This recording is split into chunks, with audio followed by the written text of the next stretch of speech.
Good morning. Happy New Year. Happy New Year sa iyong nanonood dyan. Ano ang inyong mga ginagawang palihi, no? Ano ang inyong first na ginawa sa first minute, first hour, first day ng January 2025? Kasi parang manifestation daw kasi yun, no? Na yun ang magiging gagawin nyo for the whole year, no? So kagaya ko, eto, lakwatsa ulit as usual, no? Pero pabalik na tayo ng Davao City. Gusto ko lang i-feature tong lugar na to dito kung gaano nga ba kahayahay ngayon, no? January 1 kasi ang mga tao na dito piniling mag New Year or magsalubong ng bagong taon sa Samal Island ay hindi ganoon kadami, no? Tama lang. Kaya kita nyo naman dito kontak yan. Kunti lang yung mga nag-check out kasi ganoon naman talaga pag mga hotel resort, ang check out ho talaga yan at 12 noon. So time check ho tayo, it's alas 12:09 na. So kung nakikita ho ninyo, wala pang papasok. Mamayang hapon pa to dito para sa mga detour naman. Detour. So mostly kami pamilya, ang ginagawa ho namin ay umaga pa lang. Sinasalubong namin yung bagong taon sa bahay.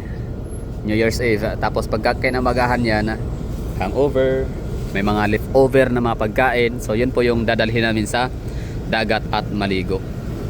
So yung soki ho natin na dagat is yung sa may kalimutan ko na, Pool Beach. Yan. Tsaka sa may Mahan. Doon malapit lang sa may Camp Holiday na port. Tapos dito naman meron ditong libre, walang bayad ha. Yan. So yun lang, ganap lang dito. So bakit walang masyadong tao dito ngayon? Walang masyadong sasakyan, hindi busy itong mga barge mapadabsaman or doon sa wharf sa may Camp Holiday. Kasi yan na nga, kunti lang yung mga Davaoenyo na piniling mag-overnight or dito magsalubong ng bagong taon sa Island Garden City of Samal. Yan. So kunti lang, di ba, no? Napakadalang ng mga sasakyan at mga tao na pabalik sa Davao City. Dahil lang yun na nga, ang Davaoenyo ay January 1. So ganito yung ginagawa ho ng mga taga Davao sa kailang mga leftover, no? So January 1 umaga, doon nila dadalhin yung mga leftover sa dagat ng Samal. So itong area na to dito ha, ano lang to dito, libre. Malinis din naman. Basta may lang dyan, may rules lang sila dyan na pinapatupad para sa mga nailigo ng walang bayad. Clean as you go. Huwag magtapon ng mga basura kahit saan. O diba, at least may libre pa rin ngayon.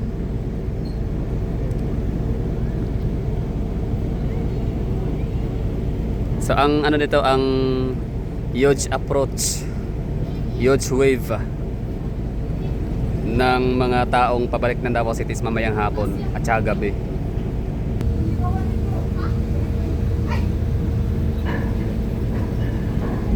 Lalo na kapag high tide, mas maganda, mas malinis itong area na to dito.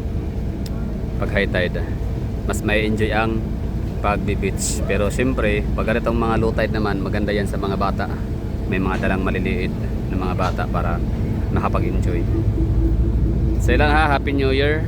So ito nga, palihi. Ano ba sa Tagalog yung palihi, no? Palihi. Diba? Baga parang siya, no? Ginawa nating magiging habit na natin to the whole year, throughout the year, na maglalagalag, maglalakwatsa.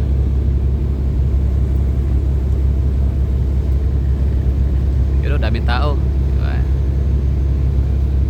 Kanya-kanyang bit-bit ng mga pagkain yan. Tsaka detour lang.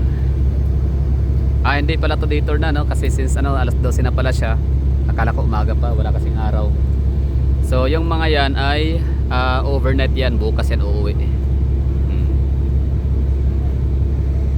Tapos dito naman sa kabila meron tayong nakasabayan na lancha.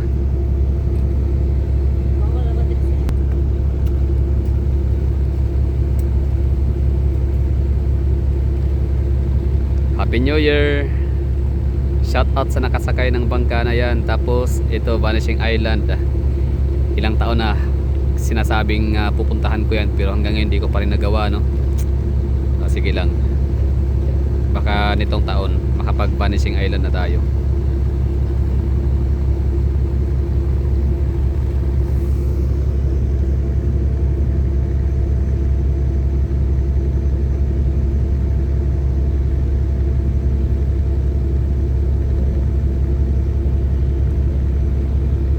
nagtatanong pala, may mga curious lang, no? At ano daw kaya mangyayari sa mga bangkang ito kapag mabuksan na yung tulay, matapos na yung tulay sa Samal Davao Connecting Bridge?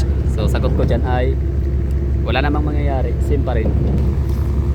So wala namang siguro wala namang mangyayaring walang mababago sa mga bangkang to, kasi ang siniserve nila ay mga taga-babak dito lang malapit, di ba? Kunyari taga-babak ka lang, public market, tapos wala ka namang sasakyan, wala ka namang motor, wala kang mga wheels, di ba? So ba't ka pa dadaan doon sa tulay kung pwede ka naman dito sa 11 kilometer 11 sasakay ng lancha, ibahay nyo dyan lang naman sa unahan, di ba? Sa proper ka lang naman nakatira. So andyan pa rin sila, hindi sila affected. Ang medyo affected lang talaga na ang mawawala lang, no, or mababawasan na biyahe ay itong Davsam tsaka yung wharf, ferry wharf, kapag may tulay na. Pero yung tulay na yan, panigurado ang dadaan dyan, parang magiging service road lang talaga yan ng mga light vehicle, no? I don't know kung pwede ang mga heavy trucks, mga 10-wheelers, mga gano'n, no? Ano sa tingin nyo? Mayroon ba kayo nabasang article na yung tulay na yan ay gagamitin siya pang traverse ng mga 10-wheelers, mga bidjak, mga prime movers? Tulay na yan.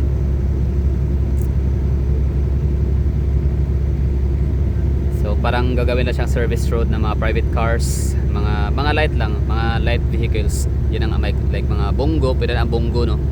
Kasi kahit pa categorize as a truck yung bongo tsaka yung pick up truck, pero magaan pa rin naman sila, so pwede sila dyan, pasok ka. Pero pag mga 10-wheelers na, hindi na pwede.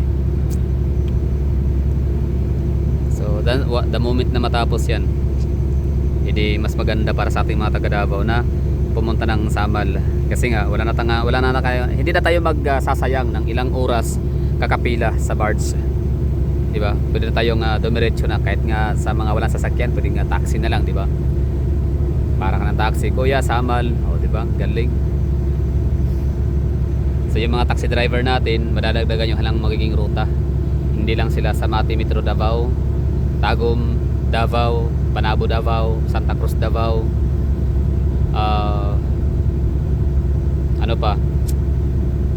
Hagonoy Davao, di ba?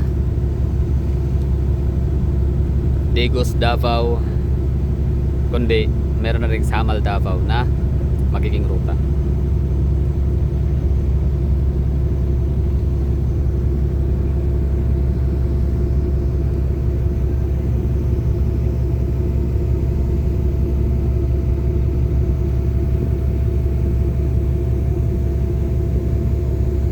Okay na tayo dito, maraming thank you.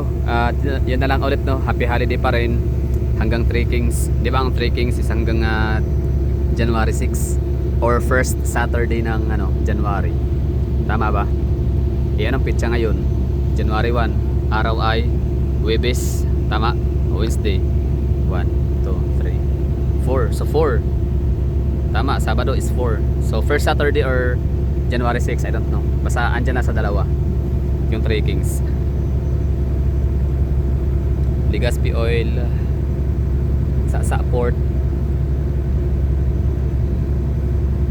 O nga pala, uulitin ko, ha, bakit nga pala kailangan umikot nitong barge mula doon sa kanilang sa Babak Port, iikot pa ng medyo distansya, malayo na nga, distansya na nga yung Babak Port papuntang Davsam, iikot pa talaga dito, so mas lalong napapalayo. So ang rason pala ay dahil dito sa portion na to dito na iniiwasan, kasi parang merong parang basta may dyan, may isla na basta mababaw lang, ganun. Kalimutan ko yung term na sinabi ni Kuyang kagabi, piloto ay captain ng bangka ng lancha. Basta may dyan, may bundok, ay parang vanishing island, basta may pagkakataon, may sometimes, no, like mga lunar or basta seasonal, may season sa isang taon na talagang lumulutang yung na yan, isla. Kaya darating sa punto na kailangan umiwas, iniiwasan lagi, hindi pala darating sa punto, lagi iniiwasan yan.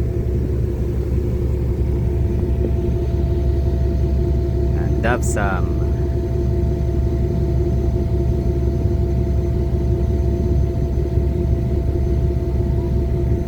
Alright. Okay, babara tayo. Maraming thank you sa mga nanonood dyan. Happy New Year once again. And happy Three Kings.